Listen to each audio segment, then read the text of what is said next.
আজকে না কালকে, কালকে না পরশু, এভাবে করতে করতে আজকে নিব না কালকে বের করব, কালকে নেব না পরশু দিন বের করব।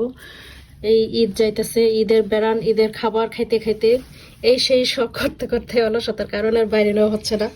কিন্তু এই 2-4 দিনে একটু গরমের ছোঁয়া পাইয়া মাশাল্লাহ একটুখানি মাটির ভিতরে দেখেন আমি যে পাতলা দিছি, অল্প একটু মাটি, কতগুলি চারা, আর দেখেন সবগুলি চারা এখন এত বড় হয়ে হাল্লা পড়ছে। এখন আর বাইরে নেব কি করতে, ঘরের ভিতরে তো মনে হয় পটল খাওয়া যাবে। এই যে এখনই ফুল ছেড়ে দিব পটলের, এই যে মাথায় দেখা যেতেছে। তো এখন কি আর বাইরে নেব কি করতে বলেন, এখন তো ভাবছি এগুলি ঘরেই রেখে দিব। কি বলেন আপনারা? গাছের অবস্থা কি আল্লাহ, এই অবস্থা আল্লাহ মাশাল্লাহ। এখন এগুলির আমি কিভাবে আলাদা করবো আমি কিছুই জানি না। ভাবছিলাম ছোট ছোট চারা সেপারেট করে লাগাইতাম, এখন এতগুলি চারা আমি আলাদা করব কিভাবে, না সবগুলি একসাথে দিলে কি হবে তাও জানি না। এগুলি চাইনিজ পটলের চারা, গত বছর দেখছিলেন আমার বাগানে চাইনিজ পটল হয়েছিল, সেই চাইনিজ পটলের চারাগুলি আর কি। এগুলি এখন এতগুলি যদি আমি একটা টপে দেই কেমন যে হবে গাছের হাল জানি না।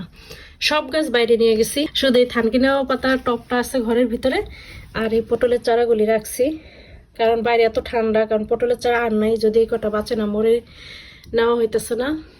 তো দেখি আজকে নিয়ে যাব বাইরে। কিন্তু আজকে 2 দিন যাবত ভালোই আবহাওয়া, দিনের বেলা অনেক রৌদ্র, কিন্তু রাতের বেলা কিন্তু অনেক ঠান্ডা। গতকালকে রাত্রে প্রচন্ড ঠান্ডা ছিল, রাতে অনেক ঠান্ডা। কিন্তু এখন গাছ বাইরে নিলে এখন আর কিছু হবে না, কিন্তু এখন সময়ের জন্য নিতে পারতেছি না।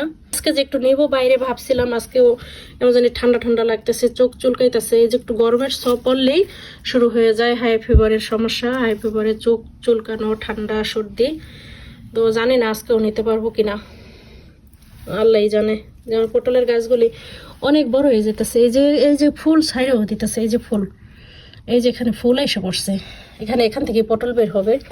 এই গাছগুলি মানে একটুখানি মাটি তো আমি লাঠিও দেই নাই, যার কারণে সবগুলি একদম হাইলা একদিকে, মানে এই জানলাটা রৌদ্র তো এদিকে বাইরে, এই জানলাটার দিকে আর কি, এই যে তাকায় আছে, অপেক্ষায় আছে। ওরা বলতেছে আমাদেরকে বাইরে নেয় না কেন, বাইরে নেয় না কেন, ওরা বাইরে যাওয়ার অপেক্ষায় আছে, কিন্তু আমি ওদেরকে বাইরে নিতেছি না। মনে হইতেছে না সবগুলি গাছের মাথা একদম হা করে তাকায় আছে বাইরের দিকে, দেখছেন? ওই যে বাইরের গাছের অবস্থা, বাইরের গাছ আজকে বাইরে যে রৌদ্র আছে, গতকালকে রৌদ্র ছিল, কিন্তু রাত্রে কেন ঠান্ডা পড়ে জানি না। এখন এগুলি বাইরে নিতে হবে গাছগুলি, আজকে এগুলি বাইরে না নিলে হালত খারাপ হয়ে যাবে, নিতেই হবে। কারণ মাটি অল্প, গাছ বড় হয়ে যেতেছে, পরে গাছ এখনও মাশাল্লাহ আলহামদুলিল্লাহ গাছগুলি ভালো আছে। আর কিছুদিন গেলেই যদি আমি বাইরে না দিই, আর 2-4 দিন ঘরে থাকলেই মনে হয় যেন পাতা লাল হয়ে যাবে। এখনও কিন্তু পাতা লাল হয় নাই, একদম সবুজ কচকচা আছে। তাই এগুলি নিতে হবে আর কি বাইরে।